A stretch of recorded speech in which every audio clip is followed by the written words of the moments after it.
drive up and you see this and your daughter is on the bus, all you can think about is the words.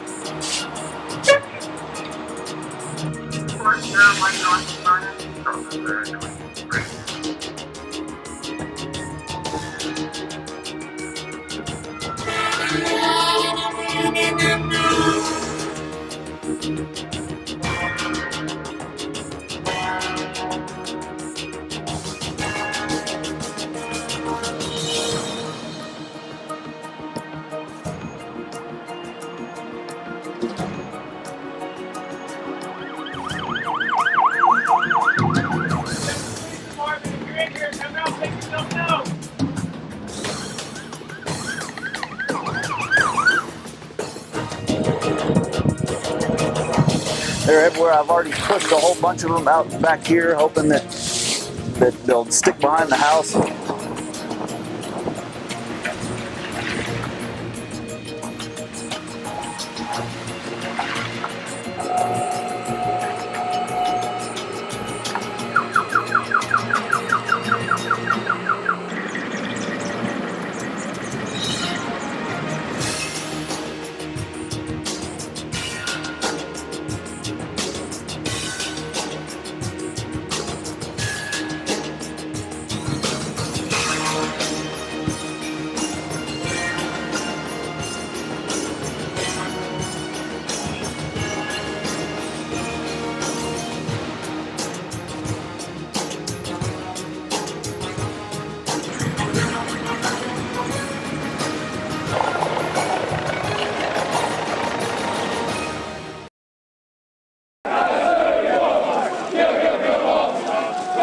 From all walks of life, recruits from around the nation take on the grueling 13 weeks of training to become a Marine. They're physically and mentally broken down, then built back up as our nation's defenders. Almost a United States Marine, and I can't wait till I see you guys, and I miss y'all and love y'all. That's Christopher Guijado's message to his family back home in Midland. Born and raised.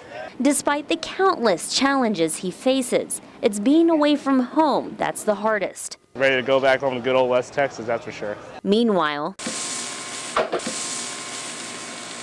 his family carries on with their weekly barbecue dinners, but Chris is always on their mind. Padre, pedimos por Chris, allá donde él está y todos sus amigos. And when he's home, we cook together. The recruit's anxious mother says this is her son's dream. As soon as he turned 18, 3 days later, he was in that office signing up. The only contact the family has had with him are through these letters. I feel I won the lottery.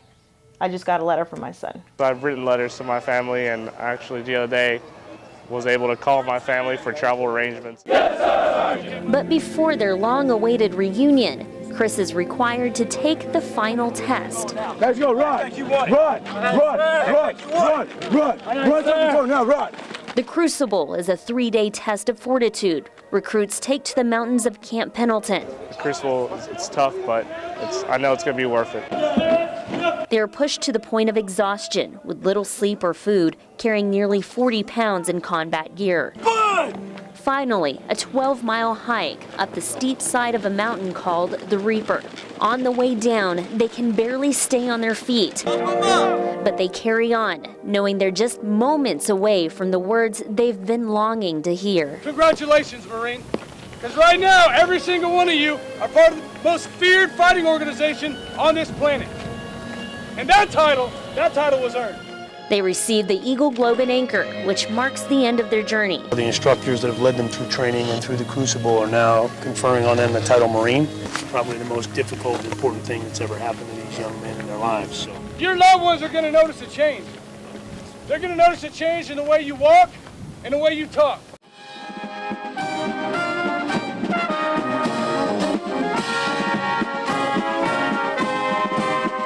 2.5 weeks later, after this interview, Christopher Guijado finished the Crucible and graduated, a moment his mother had no doubt would happen.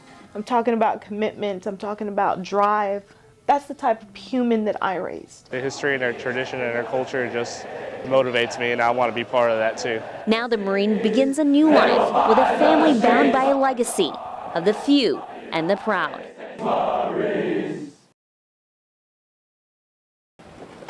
West Texas has arrived in Oklahoma. The first load of necessities arrived for the tornado victims today. Just such a godsend for a community like that to really support Oklahoma City in this time of need. So very, very appreciative of our team down there. Relief in the form of water and food has come in from the Permian Basin. A lawn service group from Midland made their way down to offer a helping hand. Cutting, clearing, you can see they've got lots of trees. This huge cottonwood tree here in the front yard. They had a lot of trees down and couldn't get to the houses to do work on their stuff until we got here, so.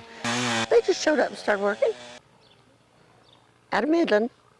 The crew from Midland are cleaning Gloria Phillips' yard today. The tornado damaged her house so bad that it'll have to be torn down and rebuilt.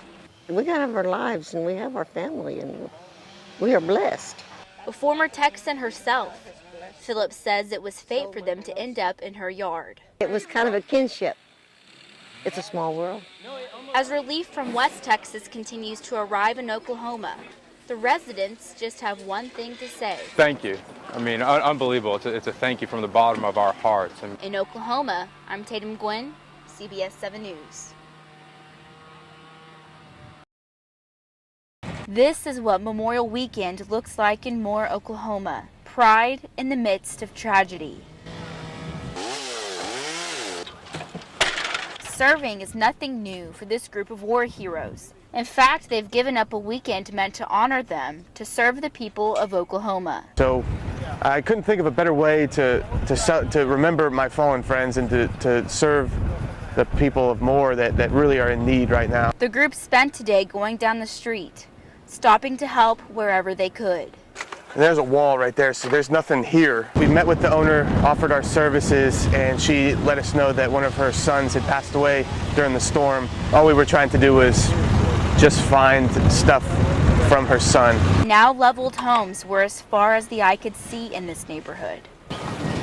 It was the hardest hit.